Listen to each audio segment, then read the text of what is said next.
नमस्कार मित्रांनो, मी तुमचा मित्र वीरेंद्र मोहिते पाटील आणि तुमचं स्वागत आहे आपल्या मिस्ट्री टॉक्स या चॅनलवर. तर आजही आपल्यासोबत आपले एक सबस्क्रायबर आलेले आहेत. चला त्यांच्यासोबत गप्पा मारूयात, त्यांच्यासोबत घडलेले अनुभव ऐकूयात. नमस्कार सर, नमस्कार. काय आपलं नाव? मी संदीप शेळके. बरं, कुठे राहता सर तुम्ही? मी प्रति शिर्डी शिरगाव, तालुका माव. मूळगाव तेच? हो. बरं, काय कसे-कसे तुमच्यासोबत अनुभव घडले आणि तुम्ही आता सध्या करता काय? मी आता सध्या जॉब करतोय आणि नाथ संप्रदायातून मी असल्यामुळं काही तंत्र गोष्टी म्हणजे नाही का, की बाहेरील पीडा, दोष लोकं येतात.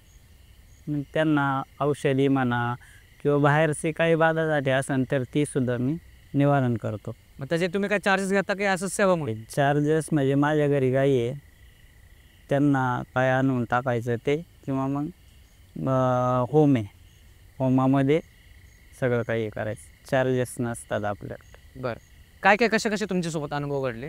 माझ्यासोबत अनुभव असे की 2014 एंडिंग आहे, माझ्या मित्राचं लग्न होतं.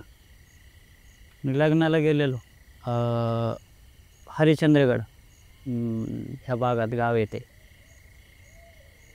रंदाफॉल. तर लग्नाला गेलेलो, लग्न वगैरे उरकलं. आता 2-4 दिवस सुट्टीसाठी तिकडं राहिलो आणि मग झालं असं की तिथली पोरं होती की ही काळ्या हळदीच्या ह्याच्यामध्ये हिंडत होते. हिंडत म्हणजे कसं आहे की इथं ह्या डोंगराला आहे उद्या किंवा त्या कड्याला आहे, असं. हा काळ्या हळदीचा हा प्रकार असा आहे की काळी हळद ही तंत्रक्षेत्र किंवा भरभराटीसाठी म्हणजे नाही का, पैसा वगैरे ह्याच्यातून. आता ही आशा मला पण लागून गेली, कारण तोवर मी ह्या क्षेत्रात नव्हतो. मग मी पण त्यांच्या संग जायला लागलो की आज इथं गेलं की आता हे कसं असतात, क्षीण शक्तीवाले म्हणजे जे तंत्रामध्ये सगळ्यात हाय लेवलची पण पॉवर असते आणि सगळ्यात खालच्या दर्जा म्हणजे नीच दर्जा जो म्हणतो ती लेवलची पण असतात. तशी जी लोक हे करतात ना, काळ्या हळदीच्या मागं लागतात किंवा खेळा वगैरे खेळाचं झाड असतं ह्या क्षेत्रात, हे तर ती हे मला लागून गेली, ओढ लागून गेली की आपलं पण काम होईल. मग मी पण हिंडायला लागलो. घरी आलो, एखादा महिना काम केलं असेल, पैसा PF वगैरे काढला, पैसे जमा झाले, 20,000-1,000 रुपये जमा केले मी. चला म्हणलं, त्यांना फोन केला की काय कुठं आहे कसं आहे, तर जवळजवळ 70% लोकांना म्हणजे ह्या क्षेत्रात जे लोक आहेत ना, 70% लोकांना माहिती आहे की चित्रगडाच्या डोंगराला ती हळद आहे. आम्ही गेलो. काळी हळद? काळी हळद म्हणजे तो डोंगर सोडून शेजारच्या डोंगराला आहे, पण तोच डोंगर धरतो आपण, कारण 5 याचा हे आकार आहे त्याचा. तर मग मी इकडनं निघालो. तिथं गेल्यानंतर मला वाटतं 21च तारीख होती. हां, 21 तारीख होती. 21 तारखेला आम्ही म्हणलं की आता आपल्याला काय जायचं म्हणल्यावर आपल्याला खाण्यापिण्याचं साधन, कारण आपल्याला दिवस किती लागतील ह्याचा काय, कारण गाड्या आम्ही मित्राच्या घरी तिथं वाडीवर लावली. तो पण मित्र होता. असे 5 जण आम्ही मित्र. आम्ही इकडनं जाताना 4 आणि मी पुण्यातून मी एकटा, जुन्नरमधनं 2 जण, नगर राहुरी अकोले तालुक्यातील तिथले काही असे 5 जण झाले. तर आम्ही गेलो.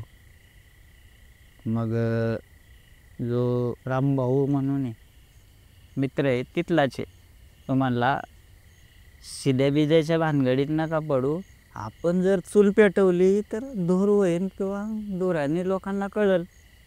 म्हणून आम्ही काय केलं, बिस्किटाच्या पुढे 2 सॅक अशी भरून घेतले आणि त्या दरीमध्ये उतरायला सुरुवात केली. तर दरीमध्ये उतरायला सुरुवात आम्ही इकडनं घरनं 4 वाजता निघालो की आम्ही काही येणार नाही, एक 2-4 दिवस बाहेर चाललो आहे. कारण घरच्यांना सांगितलं तर घरचे जाऊ देणार नाही. बरोबर. मग दरीमध्ये उतरलो. किती वाजता उतरले तुम्ही? आम्ही 6:30च्या दरम्यान उतरलो असन. दरीतून म्हणजे डोंगर एक टेकडी चढून उतरलो आणि मग ती दरी लागते. तर त्या दरीमध्ये 6:30च्या दरम्यान उतरायला सुरुवात केली. आम्हाला 9:30 वाजले खाली उतरायला. एक्झिट लोकेशनला पोचलो नाही, फक्त उतरलोय.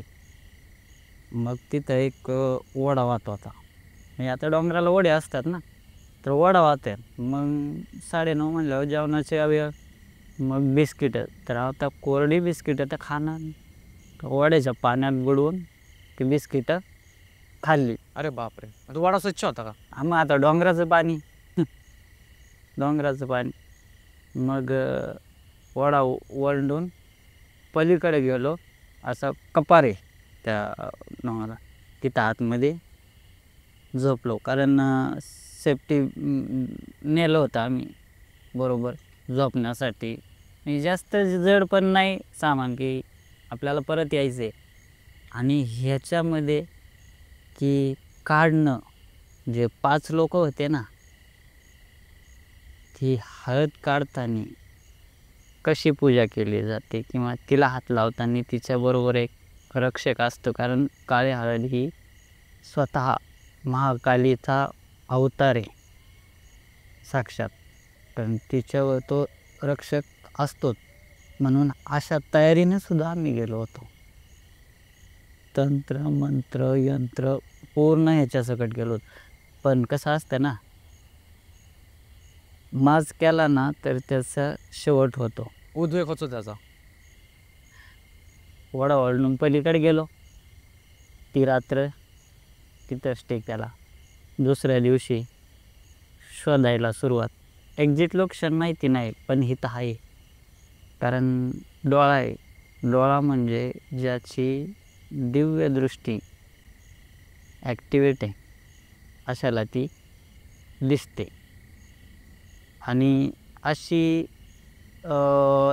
एक टाईम की त्या टायमामध्ये ती जो एक लाल प्रकाश पडतो तिचा.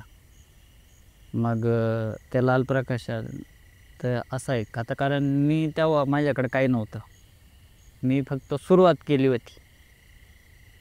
मग असा माणूस त्या 5 जणांमध्ये प्रत्येकाचं, कारण माझ्याकडं हे आल्यानंतर कशी हे करायची ही माझ्याकडं होती. तिथनं काढायची कशी ती आणायची. कारण हातात आणायचं म्हणलं तर ती तशी येत नाही, काळी हळद येत नाही. तिचं असं आहे की शरीरावर एकही कपडा नसावा लागतो. अरे बापरे! तर ती एक तर ती नारळात उतरावं लागते, नाहीतर तिच्याबरोबर तिचा जे रक्षक नाही, जे रक्षण करणार आहे तो सोडत नाही कुणाला. मग तिथं पहिल्या दिवशीची रात्र गेली. दुसऱ्या दिवशी शोधली. लोकेशन लागत आहे पण एक्झिट नाही सापडत एकदम परफेक्ट. हे काही इथंच आहे म्हणून. हां, इथंच आम्हाला फिरवून फिरवून फिरवून कडे असे आणायचं आणि तिथंच परत आणायचे. परत ओरफाटे फिरवून फिरवून फिरून. आता कसं असतं, षटकर्म आहेत, जारण मारण म्हणून. तसेच हे मंत्रसुद्धा आहे. प्रेमाने सांगायचं, थोडंसं रागवून सांगायचं, ताडण करून सांगायचं. मग शेवटी ताडण प्रयोग करून ती पकडली, म्हणजे शोध लावला. मग तिथपर्यंत गेलो. तिसरा दिवस, दुसरा दिवस तर फिरण्यातच घालवला. तिसरा दिवस सापडली. जवळजवळ 60 ते 70 कड्याच्या फुटाला. म्हणजे नाही का, वर नाही, एकतर वरनं उतरायला चान्स नाही आणि खालनं चढायला बी चान्स नाही. मग असं तिरका एक कपार आहे, अशी तिरका चिरा जातो ना, हां. त्या चिराला धरून धरून धरून धरून तिथपर्यंत गेलो. तिथं भोवती जागा भरपूर आहे. एक भुयार आहे, त्या भुयारामध्ये भरपूर जागा आहे बसण्यापुरती, पण तिथपर्यंत जायची कसोटी आहे ना खूप जीव घेणे. जीव घेण्याची. मग त्या हाडीच्या कडेला एकदम लास्ट एंडिंगला की जी वर आहे 70-1 फूट वर आहे, तिथपर्यंत गेलो. तिसरा दिवस होता, अंधार झाला, स्टॉप. मग तिथंच परत बिस्किटं वगैरे खाऊन झोपी गेलो तर 12-12:30चा टायमिंग. जो रामभाऊ होता ना सगळ्यात मोठा तोच आमच्यामध्ये. त्याच्यानंतर दोघं जण होते. माझा डायरेक्ट 4था नंबर लागायचा आणि माझ्यापेक्षा एक छोटा होता त्याचा. तो एक असं 17-18 वर्ष. त्या रामभाऊला इथनं उचललंय आणि वाड्याच्या पलीकडे नेऊन टाकले. बापरे. पण त्याला कळलं नाही. तो सकाळी उठून आलाय. आता आम्हाला काय वाटलं बाथरूमला वगैरे गेला असेल. तो मी इथं कसं काय आलो तिकडनं येऊन. यंदा तिकडनं शिव्या देत आला की तुम्हाला कळतं का नाही, बावळट वगैरे आहेत काय तुम्ही. म्हणलं काय झालं भाऊ, मला मस्ती करायची, अशा ठिकाणी मस्ती करायची. अरे झालं काय, मला तिकडं काय आलं, मला नेऊन टाक. अरे एवढं म्हणलं एवढं पाणी वाहतंय ना, आम्ही तिकडं कशाला घेऊन जाऊ तुला. नाही म्हणला तुम्हीच टाकला असं. म्हणला मी काही येडा आहे का की रात्रीचं झोपच जाऊन चालत जाऊन झोपायला. ते झालं. परत 10:30च्या टायमिंगला हे चालू होतं सगळं. 10:30 नंतर जेवण झालं. 12चा टायमिंग, सकाळच्या 12चा टायमिंग. जेवण आणि काही क्रिया असतात, त्या क्रिया करत असताना त्या क्रिया झाल्या. जो लास्ट होता ना, विनय नावाचा लास्ट होता, तो आपला त्याला काय एवढी आता 17-18 वर्षाचा म्हणल्यावर काही कळत नाही. हाय असा पाठीमाग वड्याच्या कडेला बसला होता ना, हाय असा पाडला वाड्यातच पाडला डायरेक्ट. आणि वाडा एवढ्या खाली धबधबा पडतोय खाली, एवढ्या वरनं खाली पाडलाय तो. इकडं कंबरला थोडासा मार लागला, कारण पाण्यात लागत नाही पण खाली दगडी होत्या ना, घसरला. मग आता हे म्हणलं पाय बी घसरला असेल. पण जेव्हा 4था दिवस लास्ट हे झाला, कारण 5व्या दिवशी अमावस्या होती, फिक्स अमावस्या होती. 4थ्या दिवसाला, कारण तिथनं स्टार्ट होणार आहे, रात्रीच्या 1:30 सकाळी स्टार्ट होती. 4थ्या दिवसाला की मी बसलोय आणि इकडं रामभाऊ बसलाय, इकडं विनय बसलाय आणि ते दोघं तिकडे बसल्यात असे. आणि ते मला खुणावतायत पाठीमागं बघ. पण मला काय कळा ना, आता मोबाईल बॅटरीचा कवर बॅकअप कवर देणार आहे, बंद.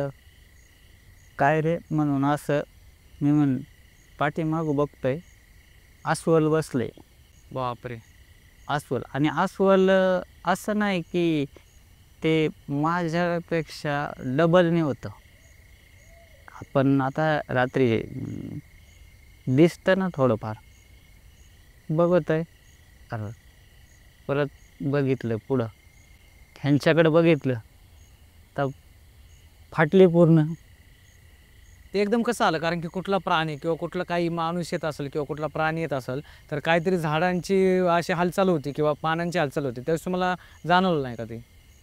नाही ना जाणवलं, कारण हालचाल थोडीफार होणारच ना कड्याला. आता कडा चढताना पण पाला वाळलेला असतो, आवाज तरी आला, पण डायरेक्ट पाठीमागं. त्यांच्याकडे बघितलं, घाबरलो. परत सरकत आता त्या कड्याच्या खाली होतो, रस्ता आहे पळायला, पण वडून पलीकडे निघायचं आहे. आणि शेवाळात पाय पडला आणि जर घसरलं तर मग डायरेक्ट खाली. पळतोय भरपूर ओढा ओलांडला तरी पण आम्ही 5 जणांनी. आणि एक असं चढण लागते थोडीशी, एक 10-12 फुटाची अशी चढण लागते. तिथपर्यंत पोचलो. पाठीमाग बघितलं, नाही आहे काही, गायब. गायब. परत पळायला सुरुवात केली. ते पूर्ण उतरत होतं. रामभाऊनी बघितलं. रामभाऊला म्हटलं की हे प्राणी का काही प्रकारे, तर त्यांनी ओळखलं होतं. म्हणला हे गुंतवायचा प्रयत्न करीन, पण आपल्याला नाही गुंतायचं आहे. आपल्याला नाही भेटलं ना तरी चालेल, पण ही पोरं वार खांदी आहेत, इथून निघायचं आहे. निघताना मग त्याची सीमा असते काही, त्या सीमेच्या बाहेर जायला एक 60 फुटाचा अंतर आहे. त्या 60 फुटापर्यंत जास्तवर एकाच्याही शरीरावर कपडा राहिला नव्हता. बापरे. इकडनं ओरबडत होतं, इकडनं बरं पाठीमागं बघितलं तर काही नाही, फक्त हे इकडनं फाटलेलं काही हे झाडात वगैरे काय अडकत होतं का? झाडं. मेन म्हणजे हा कडा हा पूर्ण सपाट, आणि हा परत कडा. इकडं झाडच नाही ना, खडकावर न पळतोय, अच्छा. झाडच नाही, पण फाडतंय इकडं. माझ्या शरीरावर डाग सुद्धा आहेत, अजूनही डाग आहेत, दाखवू शकतो. तर मग ते 60 फुटाचा जे अंतर आहे ना, आपण मिनिमम 60 फूट धरलं, त्याच्या पूर्ण सगळ्यांना कोणी इकडं फाडलं आहे. म्हणजे एक आपण कसं हे ओरडतो, रक्त निघतंय, कुणी ओरडतंय, कुणी काय करते, कुणाला जिकडं वाट भेटेल ना, वाट तर एकच आहे, पण जसं पळता येईल तसं पळतंय. कारण त्या सीमेच्या बाहेर गेल्यानंतरच आपण ते काही करू शकतो ना, ते करता आलं असतं. मग एक 10 फुटाचं अंतर राहिलं असं, पण विनय सापडला तिथं. अच्छा. तो वरतून खाली पडला होता तो. विनय सापडला, आणि विनय सापडला तर ओढला पहिला, त्याला सुटला, पळाला. पळाल्यानंतर आम्ही काय केलं, कारण आता उतरायला 6:30ला सुरुवात केली होती, 9:30ला खाली पोचते म्हणल्यावर किती अंतर असेल.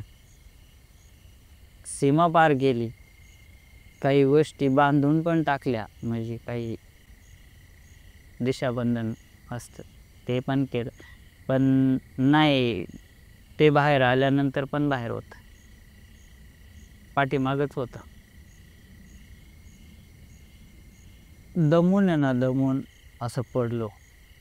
छाती पंप व्हायला प्रॉब्लेम, गरम वाफ निघायची, गरम वाफले तसंच झोपलो. छातीवर दबाव यायचा असा की आत्ता आपण काही जगत नाही. मग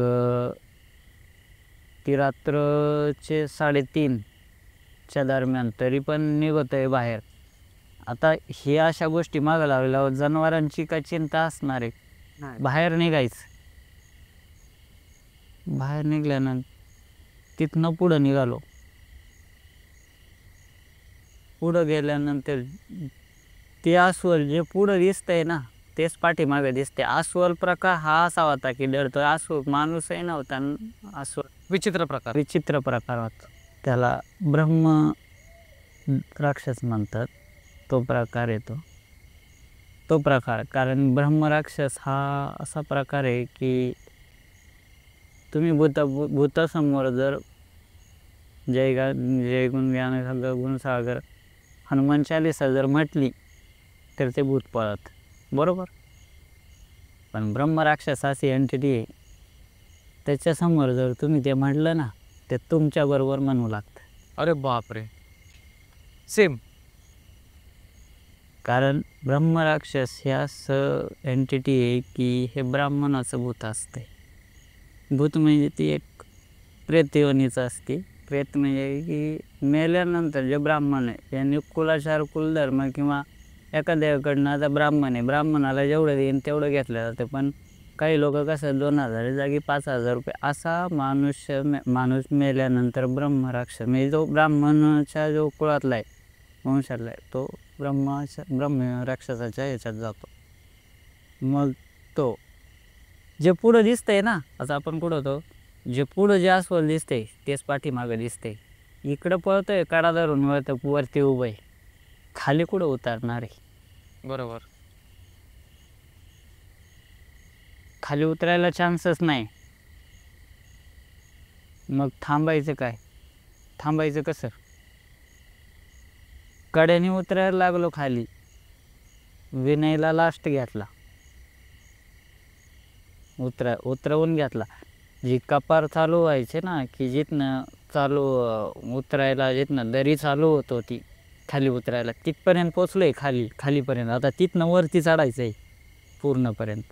एक इन्सिडेंट अशी दरी असते, तिथनं वरती चालू करायचे चढायला. 3:30च्या दरम्यान, 3:30-3च्या दरम्यान. एवढा अट्टापिट्टा करून सुद्धा पळतय विनय पाठीमागच धरला त्याला. कोणी? त्याला अस्वलाने. हां, जोरात किंचाळी मारली, जोरात. तसं आम्ही पाठीमागं बघितले. ज्या आकार होता ना त्याचा 15 ते 20 फुटापर्यंत गेला असन. म्हणजे आम्ही ज्या टेकडावर होतो ना त्या लेवलला तो आलाय. बापरे. त्यात लेवलला तो आलाय. आणि त्याच्या असं ही जी कंबर असते ना, कंबरला धरून परत न्याला खाली, घेऊन गेला होय? घेऊन गेला. अरे बापरे. मग आता 3:30-4 वाजले. वरच्या टेकडावर आलो.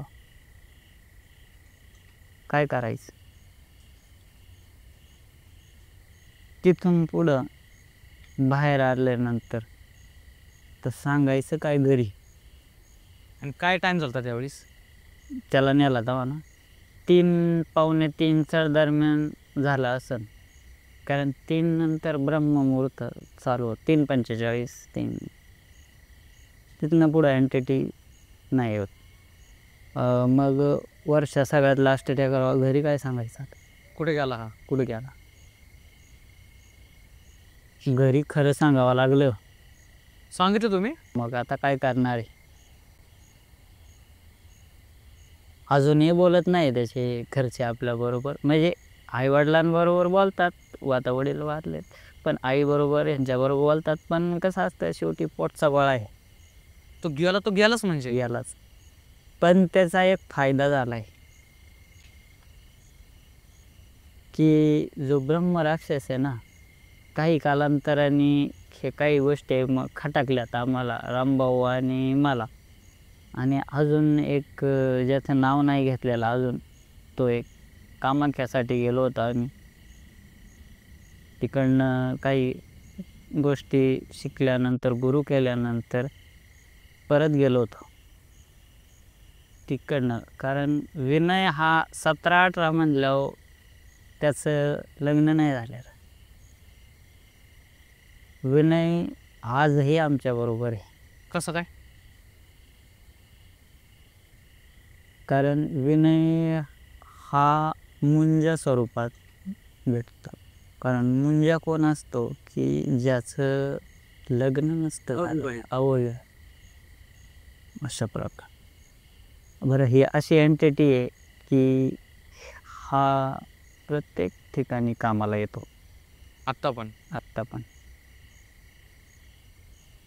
पण म्हणजे कसं की हा कुणाला त्रास देत नाही. शेवटी कसं असतं, योनी वेगळी भूती योनी किंवा पिशाची योनी आहे. पण कसं असतं, आपण त्याला काय काम सांगू. आत्ताचे लोक पित्र पुजतात, बरोबर ना? हो. मग काम कशा करू याचं ह्याच्याकडनं पैसे घे त्याला याचं तसं कर तसं नाही करायचं. तिथं गेलो त्याची काही गोष्टी केल्यानंतर तो आपला ताब्यात येऊन ते जो ब्रह्मराक्षस होता ह्याला सुद्धा ताब्यात हे केलं.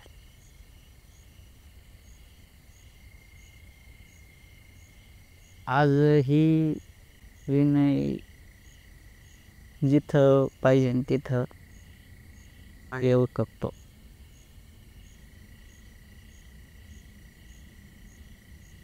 मग आता त्याच्या घरच्यांचं काय म्हणणं आहे की काहीच नाही त्याच्यानंतर झाल्यानंतर हा सगळा गोंधळ? भाऊ आहे ना त्याला. भाऊ आहे ना. ते काय आता म्हणतात झालं आता झालं पोरं सोरं होते आता माझं पण वय जावा कमी होतं. बरं. तर मित्रांनो हा होता संदीप सरांचा अनुभव आणि ह्या अनुभवात त्यांनी त्यांचा मित्र गमावला आहे. त्याच्यामुळे ह्या अनुभवातून तुम्हाला काय शिकायला भेटलं नक्की आम्हाला कमेंट करून सांगा. चला आता आज इकडंच थांबूयात. धन्यवाद. जय हिंद, जय महाराष्ट्र.